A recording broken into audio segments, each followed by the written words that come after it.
The views and opinions expressed here are those of the guests and are not the official position of The Church of Jesus Christ of Latter-day Saints.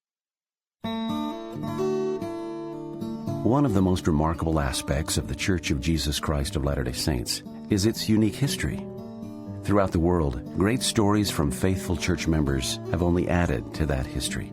This program shares some of these incredible stories of faith, perseverance, hope, and inspiration. You're listening to Legacy. I'm your host, Nathan Wright.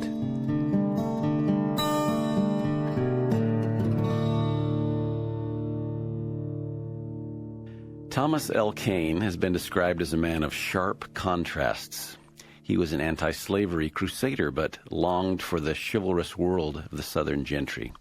He was a Philadelphia urbanite, comfortable in the salons of Paris and London, but spent the final years of his life developing a rustic eastern frontier.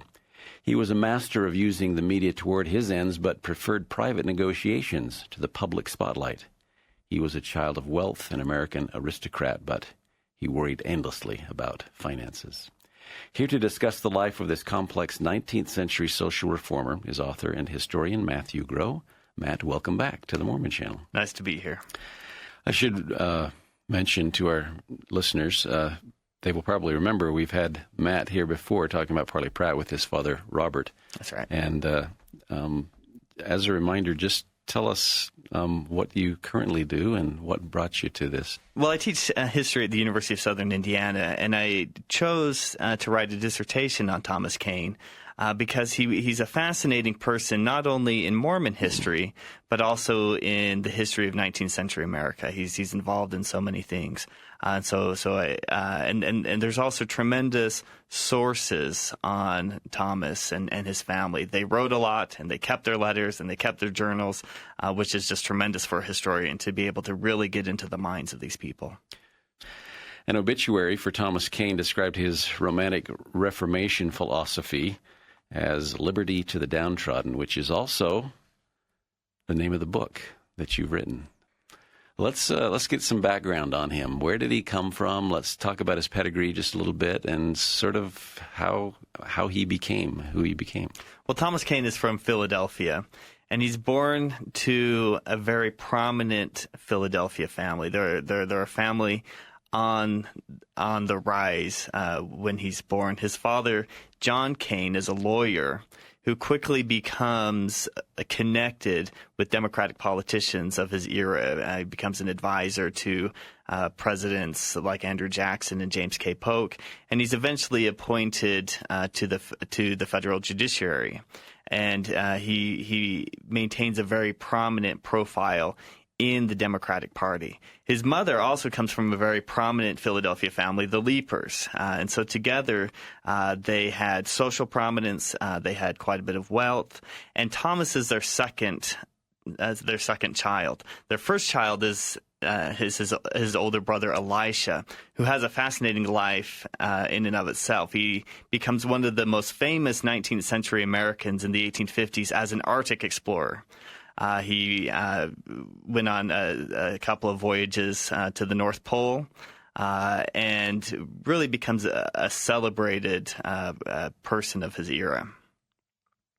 So his parents were, as you say, very involved in social circles and law and just a lot of different things.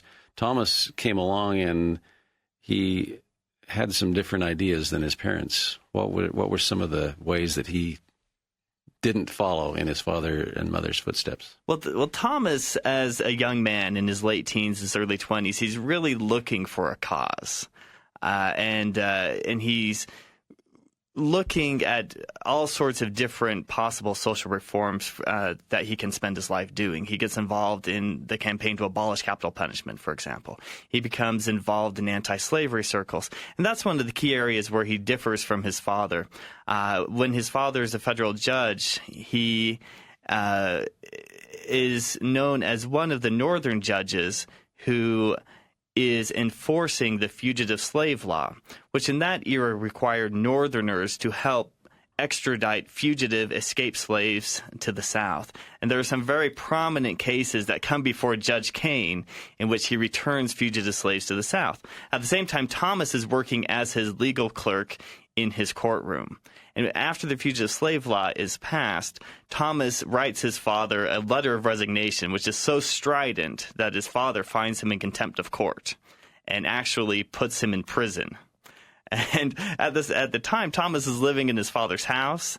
They seem to have a very close relationship otherwise, but they really clash over the question of slavery. Like any good activist, he must have spent a night in prison, sounds like. A few nights. Okay.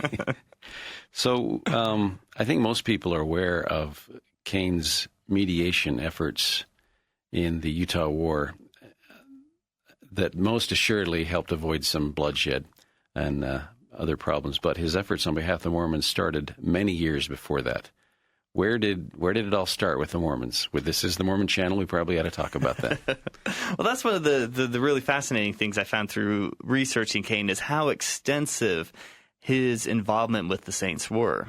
And it really covers about 4 decades. He becomes involved in May of 1846. And actually, on the very day that the United States declares war with Mexico, the Mexican-American War, Thomas Kane enters a Mormon conference in Philadelphia. And he meets a man by the name of Jesse Little, who is in charge of the church in the eastern states. And Little had been commissioned by Brigham Young to find some way to raise money from the federal government to help the Saints get from their camps in Iowa to the Salt Lake Valley. And in walks Thomas Kane, and they begin to talk, and Little quickly realizes that this is someone who is very well connected and is interested in possibly assisting the Mormons. And Thomas Kane and Jesse Little then have extensive discussions, and Kane travels with Little to Washington, D.C., and opens the White House doors. James Polk is then president, and if you remember, his father is very well connected with James Polk. And so Little then is able to have extensive meetings with Polk, with Kane, with the vice president, with others of the president's cabinet. And it's through those negotiations that James Polk decides to raise a battalion of Mormon soldiers for the Mexican-American War, which of course becomes known as the Mormon Battalion. Kane decides to travel to the Mormon camps in Iowa to see if he can help raise the battalion and maybe go with them, maybe as a commissioned officer, to Mexico, to California, to wherever they're headed. So he shows up in the Mormon camps then in June, July of 1846. And these are really refugee camps. There's a lot of disease. There's a lot of suffering. And at this point, Kane says very explicitly to his brother Elisha that he's going there to help the Mormons, but also to help himself. And he has the idea that he will go, he will observe Mormon life, and he'll write a book that will help him establish his own name. But while he's in the Mormon camps, something changes for Kane, and he becomes deeply invested in the Mormon cause. He comes to realize how sincere the Saints are, and he develops a real genuine friendship with a number of the Mormon leaders, particularly Brigham Young and others. And then towards the end of his stay in the Mormon camps, Kane becomes very ill, probably from malaria, which is sweeping through the camps. And he believes he's on his deathbed, and that Mormon nursing, Mormon help during his sickness saves his life. So at that point, he says that he's going to dedicate his life to helping the Saints. That's amazing. Something I doubt a lot of people have heard. So. Yeah. Had he heard about the Mormons at all before his meeting with Little? I mean, he's certainly heard of the Mormons. During that era, everyone would have known probably something of the Mormons. When he first meets the Saints, this is a couple of years after the martyrdom of Joseph and Hiram Smith. The Saints have certainly been in the newspapers. He certainly knows about their forced expulsion from Nauvoo. But the Saints at the time have a reputation of being fanatics. They have a reputation of perhaps that in some ways it was justified to drive them from Nauvoo to kill Joseph and Hiram. And so he meets the saints in this context in which the image of the Latter-day Saints in the nation is quite low. But Thomas is someone who runs against the grain, and he's an iconoclast. He disputes that image of the Latter-day Saints, and when he's able to actually meet them and become really convinced of their sincerity, it really changes his mind. Cain described himself, among other things, as an anti-evangelical, and if I understand correctly, much to the disappointment of his family. Mm-hmm. If it's possible, boil down for us what was happening in the nation with the evangelical movement and why there were those, including Cain, who opposed it. Yeah, at this moment in American history, evangelical Christians are the religious mainstream. They're also very much in the political mainstream. They're very powerful in American life. And by evangelical Christians of the era, I mean Methodists and Baptists, some Presbyterians, who believed that they should implement their religious beliefs, their religious fervor, and reform the nation, make America into a truly Christian nation.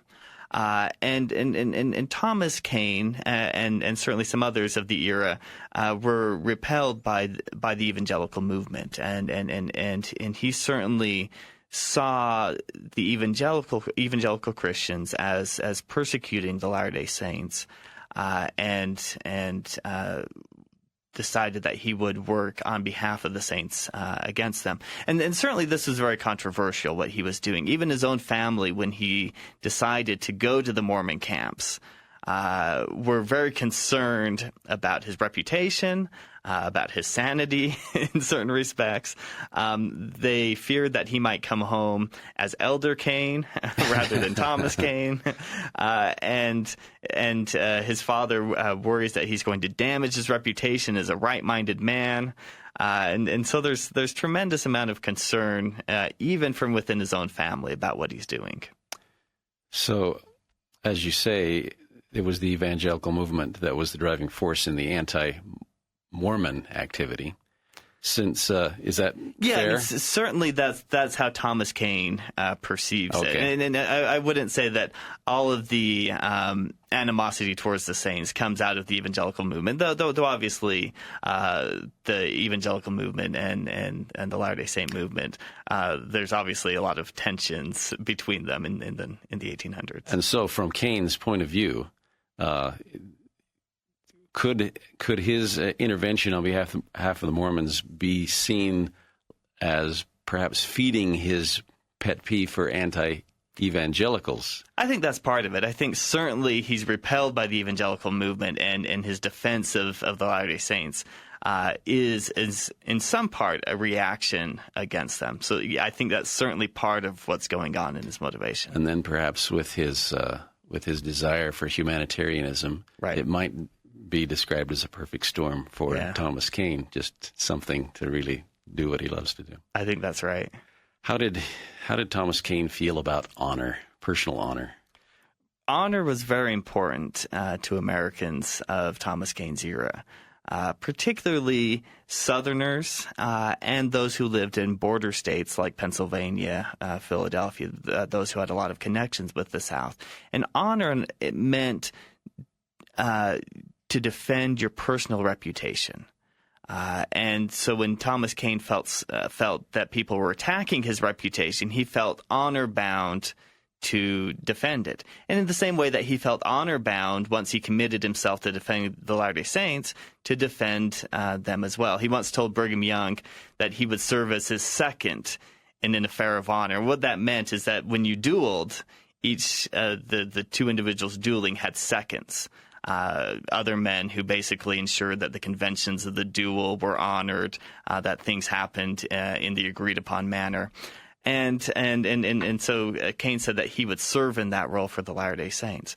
And his own passion for honor eventually leads Thomas to issue two very serious challenges to duels during his life. Once during the Utah War, in which he challenges Albert Sidney Johnston, who's leading the Federal Army, to a duel, and once in the Civil War when he challenges his superior officer to a duel. So I mean, this is something he really took seriously.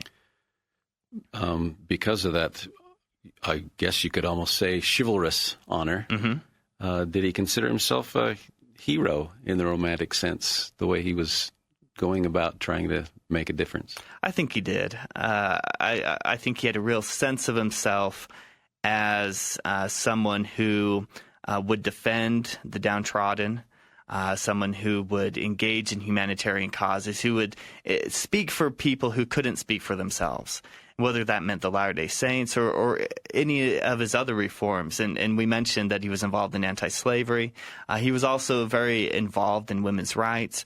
He was involved in prison reform. He was involved in establishing schools for poor children in Philadelphia. He was involved in trying to reform juvenile delinquents. So the range of his activities was really diverse. And they are fueled by the sense that he's defending those who can't do so for themselves, which at the time included in his mind the Latter-day Saints. You're listening to Legacy on the Mormon Channel. We're visiting today with author and historian Matthew Groh. One of the reviews on the back of your book by Sarah Gordon says, this terrific biography by a talented young scholar reveals a complicated and narcissistic man whose reformist impulses and personal bravery were tangled with selfishness and hypochondria. How well does that describe Thomas Cain? I'm not sure I would use the same adjectives that Sally Gordon uses, although I think there's certainly basis for using them.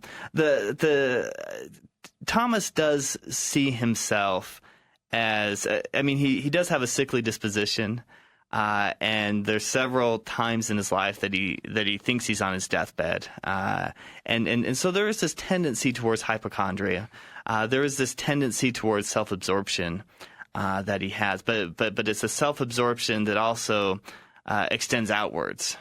Right. He sees himself, his self-image as someone who is involved in these causes. And so in a sense, it's a selfish kind of motive, but it's a selfishness that impels him to look outward. And I think allows him to make these changes and this difference. And I think there's a genuineness to Cain and to what he's doing as well. So let's get back to the things that he did for the Latter-day Saints. So he... I wasn't aware that he was actually the reason the Mormon Battalion came into being. What was his next step? What did he help with the Mormons? Well, his next step after the Mormon camps is to he returns home in September of 1846. And for about the next 6 years, his main involvement with the Latter-day Saints is as someone who tries to mold the public image of the saints. So as I mentioned, the Saints have this very low national image, and Cain wants to change that, and he does it by emphasizing the saints' suffering and their persecution. His main argument is that the Latter-day Saints are a genuine religious minority who have been mistreated for their beliefs, have been driven from their homes. In some ways, and he recognizes this is a quintessentially American story. This is the story of the Puritans and the Pilgrims being driven from England because of their religious beliefs. And so he's able to tap into these very American themes in defense of the Latter-day Saints. And the way he goes about this campaign is really interesting. When he returns home, he already has connections with some different newspapers and some different newspaper men, including Horace Greeley, one of the most important newspaper men of the era. And he begins to write letters and editorials for newspapers in Philadelphia, New York, all over the place. And most of the articles that he writes anonymously or with pseudonyms. And at times he pretends as if he is a Westerner who is observing the saints in their camps and is writing a letter to a New York newspaper. Or at times he inserts anonymous articles in various newspapers. And these articles are then picked up by other newspapers. There's these newspaper networks of the day where articles are reprinted constantly. And his public relations campaign does make a difference in how the saints are perceived. And sort of the high point of his campaign happens in 1850, in which he decides, really for the first time, that he will write a more extended defense of the Latter-day Saints and do it under his own name. So he gives a lecture at the Pennsylvania Historical Society, which he then publishes as a pamphlet. And the lecture, which is called The Mormons, tells the story of the saints' expulsion from Nauvoo. And it begins with Thomas on his way home from the Mormon camps in 1846, visiting Nauvoo. And he talks about the eeriness of visiting the abandoned city and of seeing the vigilantes there who have thrust the saints out. And then he talks about going to the saints' camps on the other side of the Mississippi. And this is what is known as the poor camp of the saints. It's the saints who didn't have funds to make it to winter quarters. And they're really in these bad conditions. And he describes the suffering and the deaths and the illnesses and the lack of food. In really lyrical, almost poetic terms. And he then publishes the pamphlet, and he sends it to all the congressmen. He sends it to newspaper editors. He sends it to the president and his staff and that sort of thing, because what he's trying to do with his public relations campaign is to get political benefits for the saints. And what's happening in 1850 is the question of, are we going to organize Utah as a state, as a territory, or not at all? That's the question before Congress. And Kane wants Utah organized as a state because then the Mormons have self-government. It doesn't happen, but Utah is organized as a territory as part of the Compromise of 1850, this national compromise over slave states and free states. But what Kane does do is he's able to exert enough influence through political lobbying and through his newspaper and public relations work, is that the first governor of Utah is Brigham Young, and that a number of other saints are appointed to federal positions, along with a number of outsiders, and balancing Mormon positions and non-Mormon positions in early Utah. So eventually, it's believed there is a coming rebellion with the Mormons, and Thomas feels a very strong desire to help out. Tell me that story. This is the moment where Kane exerts his most powerful influence on both Latter-day Saint history and on American history. And what happens is, in March of 1857, James Buchanan is inaugurated president of the United States. And Buchanan, like the Kanes, is a Pennsylvania Democrat. So they have a long history. It's somewhat of a combative history with Buchanan. But there's also respect between the Kane family and Buchanan. Buchanan is receiving reports from federal officials in Utah that the Mormons are in rebellion. And this relates to how territorial Utah was governed, with this mix of Mormon-appointed officials and a mix of outside federal officials, many of whom clashed with the Latter-day Saints over governmental issues, over issues of plural marriage, over a whole range of issues. So Buchanan is receiving these reports that the Mormons are in rebellion, and he decides that he needs to assert federal supremacy in Utah, and he needs to replace Brigham Young as governor. So he decides to appoint a new governor who will be accompanied by a federal army to Utah in case he needs it. And the army is eventually led by Albert Sidney Johnston, who then becomes one of the leading Confederate generals in the Civil War before his death. And that's why this episode is sometimes known as Johnston's Army.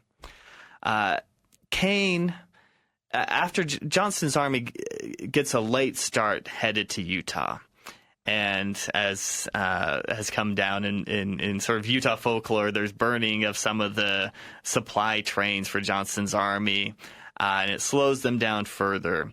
And so he does not make it to Salt Lake before winter. He decides that he instead will winter in Fort Bridger. The Mormons claim that they have title to Fort Bridger, and so they burn it before the army gets there. So the army is sitting on the Wyoming plains without shelter, on half rations, waiting for the snow to break. And you can imagine the sorts of things they're saying about the Mormons who have caused this intense discomfort. During this winter of 1857 to 1858, Kane believes, and a lot of Americans believe, that there's going to be a bloody clash when the federal army gets to Utah, that the Mormons will resist, that they will remember their expulsions from Missouri and Illinois, and they will decide we're not going to be expelled this time. And so Kane approaches Buchanan with a proposal. He says, I will go to Utah and mediate an end to the conflict. Buchanan is suspicious. He doesn't necessarily think that Kane can even get there in time. He doesn't want to send this kind of emissary who perhaps he doesn't completely trust. And so he refuses to give Kane an official appointment, but says he can kind of go in an unofficial capacity with a private blessing of the president. And Kane decides to do so.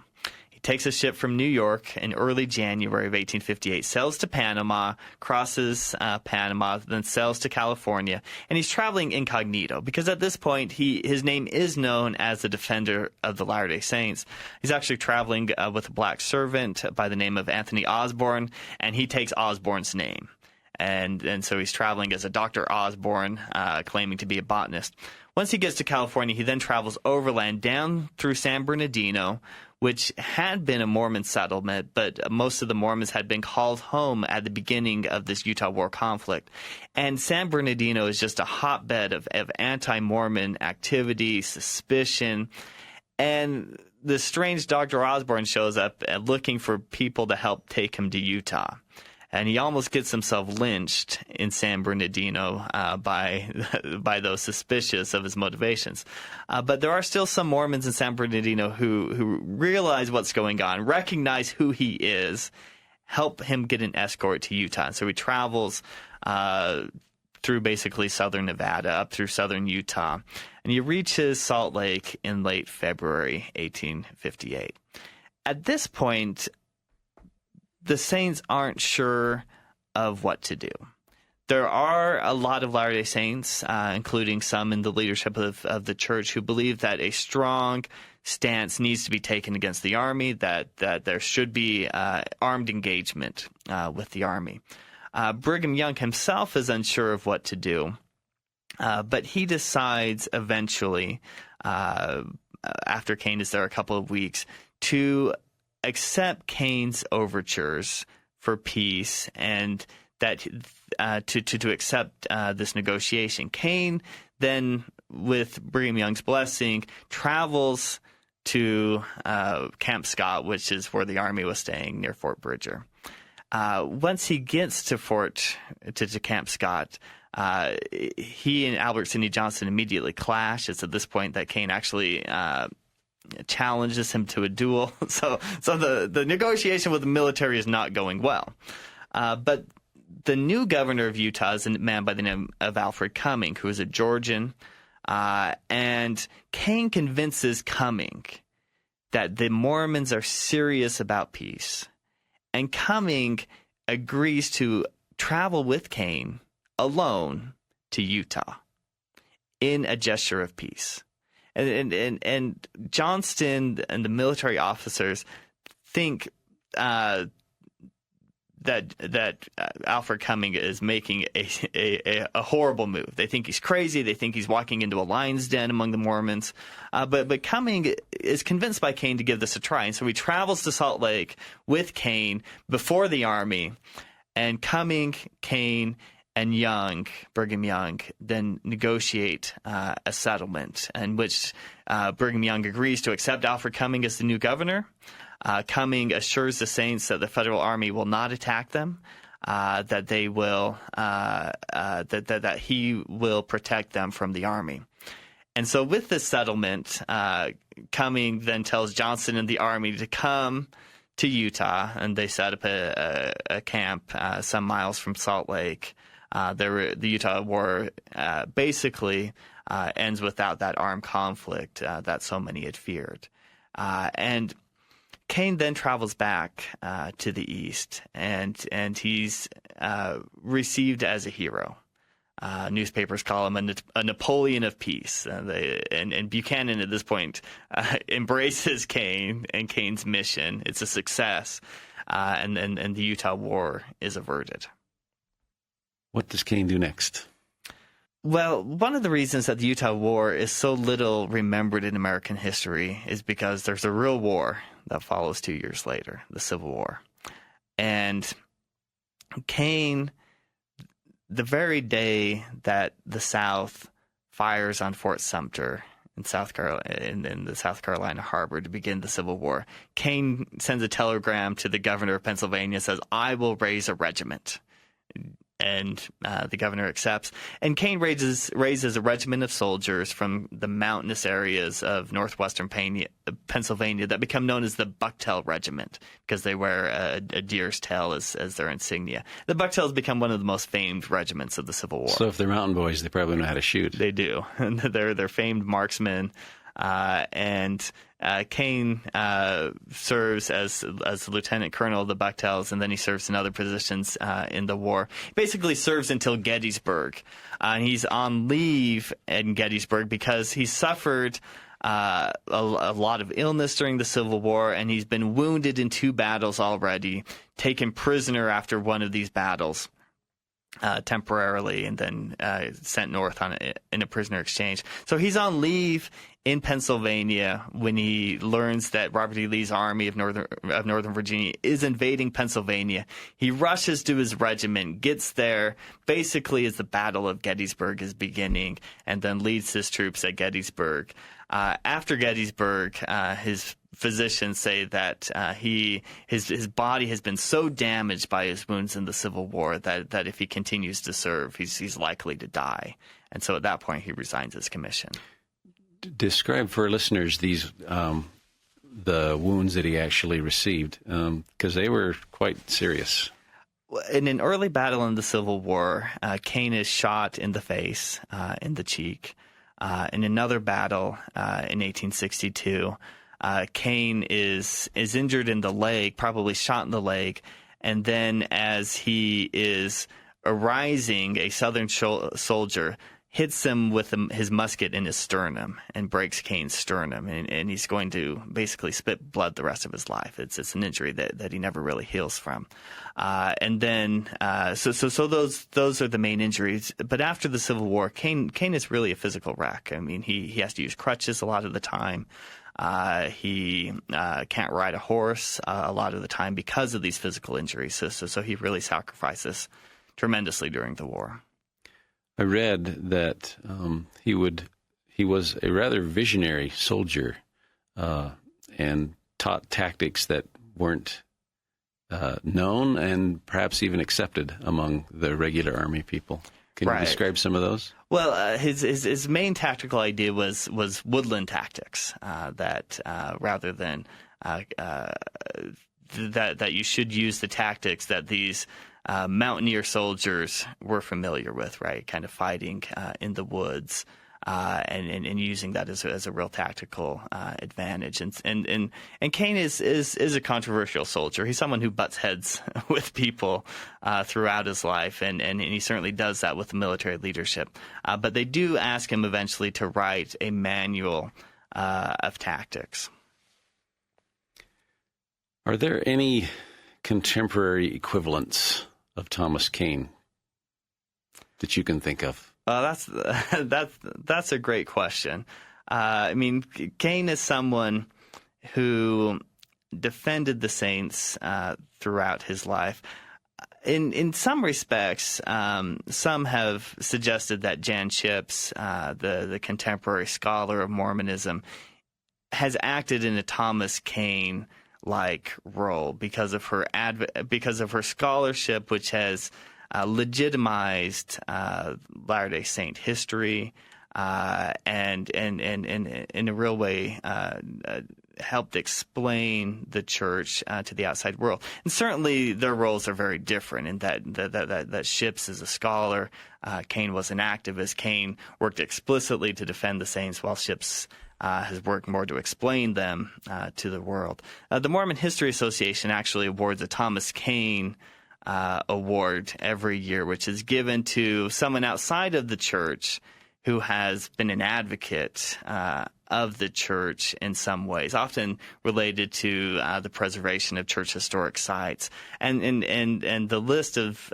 who they've given the award to in the past is really interesting. Everyone from a mayor of Kirtland who helped restore and preserve the areas of Kirtland, to a University of Utah professor who has spoken for the legitimacy of Mormon studies as an academic enterprise, to a whole range of people. So certainly I don't think there's kind of one Thomas Kane that's out there, right? But there is a recognition that the church has a lot of friends and people who are willing, though not of our faith, to speak on our behalf, to help defend us, to help explain us to the world.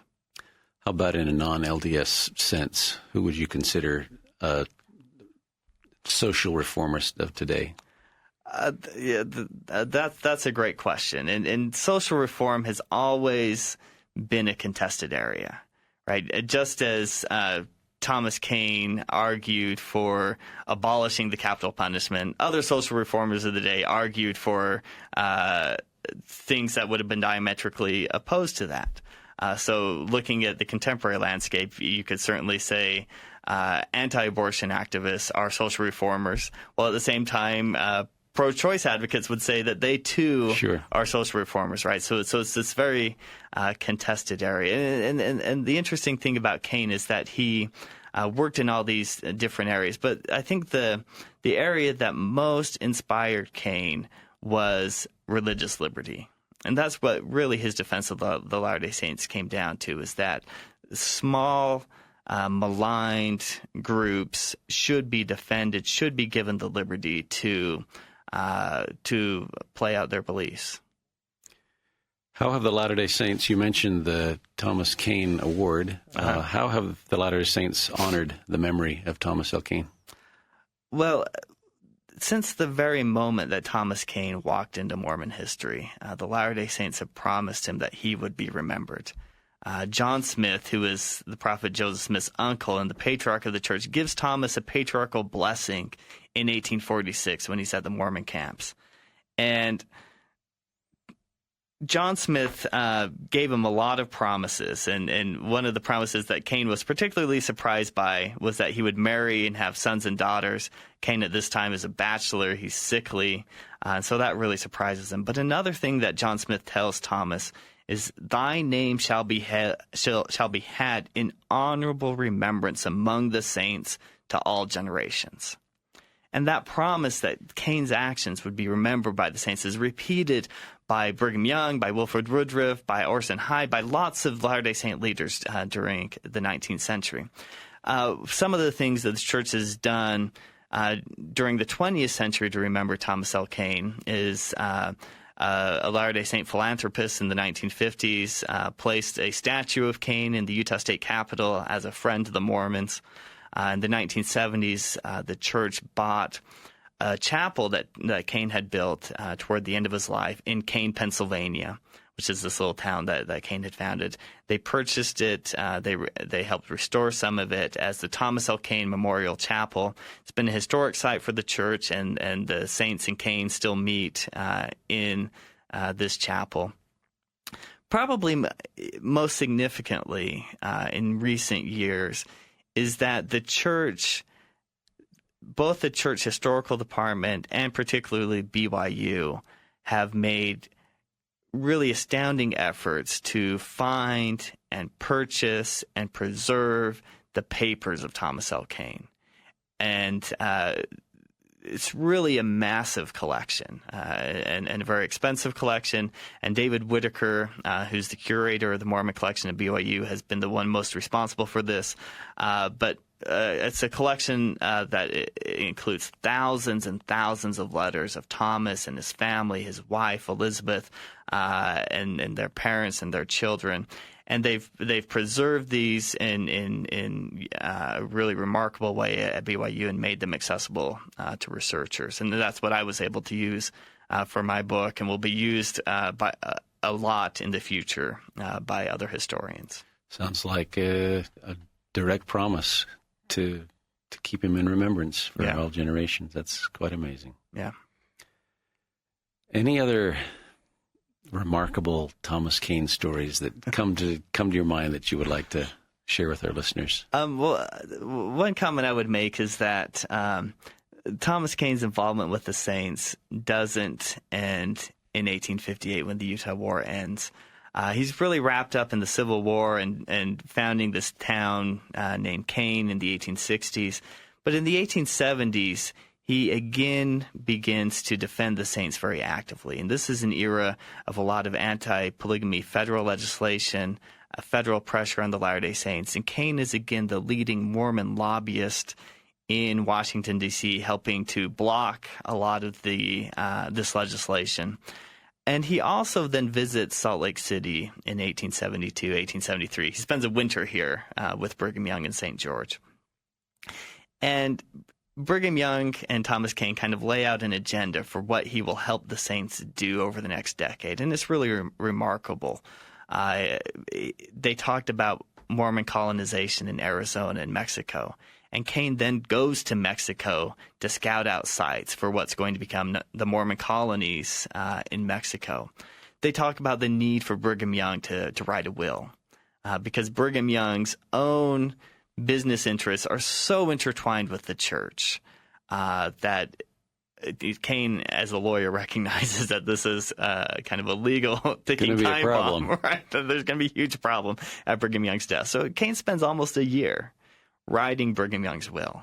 When you have that many heirs and that much business transactions, it was a tremendously complicated legal question, but I think one of the most important services of Kane to the church. They also talk about communal experiments and the Saints' United Orders, which then begin soon after, and Kane helps on some of the legal documents and the thinking that goes into the United Order. And when Brigham Young dies in 1877, Kane makes one more trip to Salt Lake for his funeral. And he travels by railroad this time. It's quite different than during the Utah War.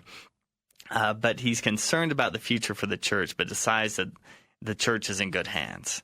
And he continues to help the Saints. And as he dies in 1883, his wife Elizabeth says that on his deathbed, Thomas says, "Send my best wishes to my Mormon friends, all my Mormon friends," and she does that. And I wanted to mention too, just briefly, his wife Elizabeth, who was a remarkable woman in her own right, who supported Kane in his activities to defend the Saints, even when she thought, as she did most of her life, that defending the Saints was not a very good idea. She herself was a very devout evangelical Christian.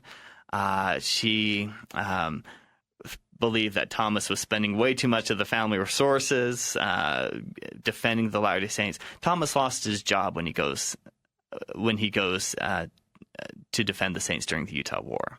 And he comes back, the family's in a lot of debt, and that sort of thing. But Elizabeth accompanies Thomas to Salt Lake City in 1872 to 73.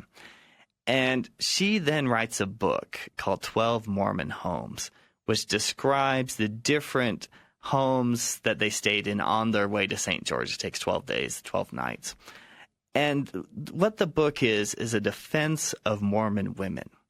And before this time, Mormon women, particularly women in polygamy, are assumed to have been either forced or duped, that they must have kind of weak minds and weak wills to be involved in polygamy. But what Elizabeth discovers is, to her surprise, is very different.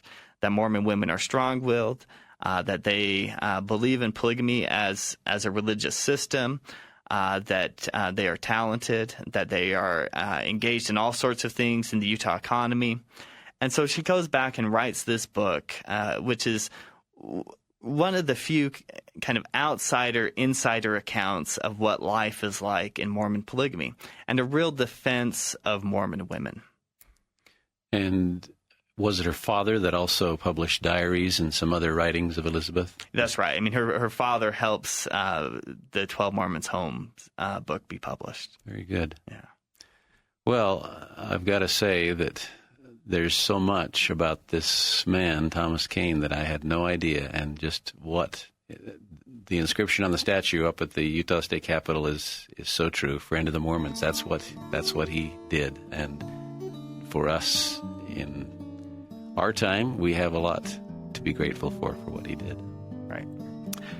We've been talking today with Matthew J. Groh, author of Liberty to the Downtrodden, Thomas L. Kane, Romantic Reformer. An amazing work, and congratulations. It's been a pleasure to have you here today. Well, thanks. It's been a lot of fun.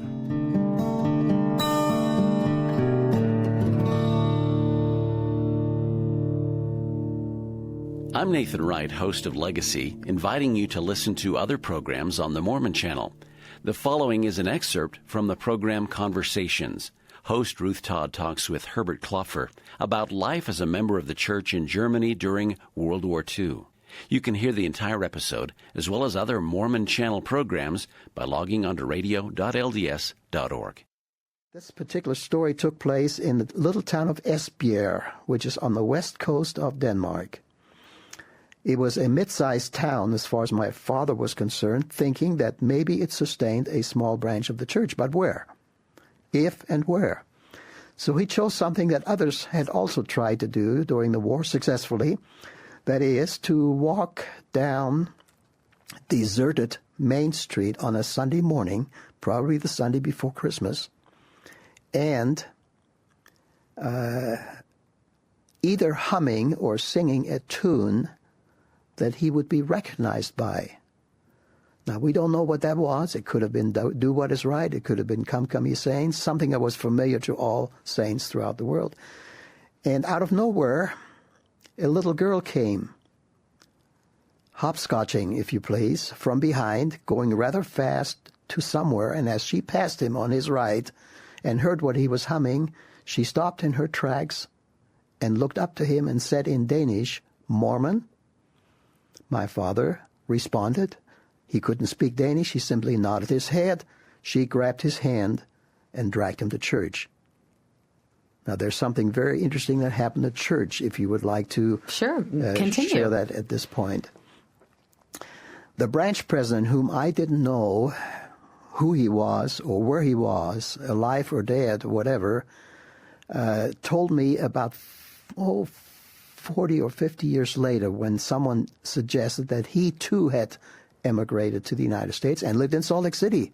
They gave me the address at 13th East and 5th South in Salt Lake City and said he's in his 80s with his wife. You better see him real fast and get his side of the story. Sure. Well, what he told me is that he had just announced the opening hymn and invocation for sacrament meeting when he saw his little primary girl appear in the entryway to the room in which the saints met, of which there was only one in the far right-hand corner of the room, when he saw his little girl holding hands with an enemy soldier appearing in the doorway.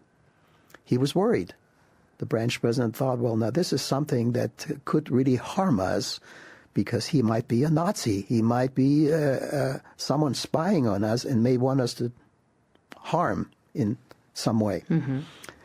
So he walked off the pulpit to get to the back of the room to find out who my father was. My father said, well, I'm President Herbert Klopfer of the East German Mission. All I want to do, and you see I'm a soldier, but I like to worship with you. I like to partake of the sacrament. I like to renew my covenants at the sacrament table. The branch president said, and by the way, his name is Eric Thompson. The first thought that came to my mind was, well, anyone could claim to be the mission president and get into our meeting just to do us harm. But then the still small voice immediately told him, he's okay, let him in and let him Take the sacrament. take the sacrament. So he was told by the branch president, yes, you may serve with us, but please leave your weapon belt back here at the door. We don't like to have weapons in our meetings. That may seem like a simple request. But in war days, if he were to be discovered by his superiors, this would be an automatic charge of treason, and my father could have been... Take off your weapon belt. Oh, yes. He could have been shot on sight. My father knew that that was the consequence, but he wasn't worried about his life. he wanted to partake of the sacrament. So tell me what you know about his death. It was shortly after this. Yes, to this day, we have not received anything official from anyone. If it hadn't been for one gentleman who happened to be in the same concentration camp or hospital where they were starved to death, lying on the bunk next to him, if it hadn't been for him and getting word through him that my father had actually passed away near the end of the war, we would not even know for sure today. But he was... he made a mental note, a written note, of the very day that my father passed away. And how did you get word? And he decided that he would, if he would survive and be allowed to go home to his wife, that he would look up my mother and give her the news, which happened 3 years after the war had ended. So you didn't hear from your father then for how long? 3 years. 3 full years. And maybe more than that, because we didn't hear anything of the last year or so in the war either. So 4 years. So a long time without knowing anything. Yes. And then finally hearing. As the branch president allowed my father to partake of the sacrament in his meeting, and as they were walking up together toward the pulpit area to continue sacrament meeting, the branch president said to my father, "By the way, would you like to give us the Christmas message today in sacrament meeting?" My father responded, "I would be delighted to do that, but I don't speak Danish, and you don't like to hear German. I do speak English, though." He says, "Oh, that's wonderful. We just happen to have a member of our church who resides in the Copenhagen branch and who is a traveling salesman with us today. He speaks English. He will translate for you." We knew the name of that particular translator, William Orem Pedersen, but for about 40 years we had no idea where he was and whether he was alive or dead, until on one occasion, right here in Salt Lake City, I happened to be playing the organ at a funeral service at Larkin Mortuary. The organ is situated in such a way there that you don't know what's going on behind you. You're facing the wall. And as I was playing the postlude, someone tapped me on my right shoulder and whispered into my ear, "I am William Orem Pedersen." Did that name immediately ring bells? It immediately rang a bell with me, to the point where I stopped the postlude right smack in the middle of what I was playing and said, "Oh, you're the one who translated for my dad." He said, "Well, yes, I'm the one that did that. Let me just quickly tell you what happened." He said that when the branch president announced that I would be translating for your father, I was worried sick, because I was worried that someone else might turn me into the Nazis for doing something in our church meetings that is taboo in open war. But the still small voice told me, and the exact words are almost what President Thompson told me earlier, or experienced earlier in that meeting, "He's okay. Do it. No one will be hurt." And so my father had a special experience of giving the Christmas message in that wonderful branch. In English with a translator. In English with a Danish. translator. Into Danish. What a great story. You know, you bring up such an interesting point. In Germany, people were a little bit afraid of every move they made because they didn't know, especially religiously, how they would be taken. It happened also, obviously, with this man who was in Denmark, this traveling salesman. Explain to me a little bit about those worries. You had this testimony in your heart and you wanted to live a certain way, but you always felt like you were being watched. Tell me about the communist rule post-war. The things that worried all of us on a weekly basis in our worship services was that there might be spies in attendance in our meetings. We would certainly know if someone strange would be in attendance, and then we would wonder, why is he here? What is he going to do? Because everything the church had to do on a given weekend in the various meetings had to be approved by the police department beforehand. Was this the same for every religion? Did it Yes. happen to the Catholic and the Lutheran and the Mormon, all of them? As far as I know, it happened for everyone. Religious activity was being curtailed as much as the communists could do in the early years, because they did not believe in the same things that religions in generally taught. In the case of the LDS Church, the things they did not believe in is anything to do with the millennium, the second coming of the Savior, things of that nature, which were automatically scrapped by the police department if you intended to speak about that in second meeting. So you really did have to be careful and only pick and choose the doctrines about which you would speak or teach or sing, any of the above. Yes. Very careful. Very carefully controlled.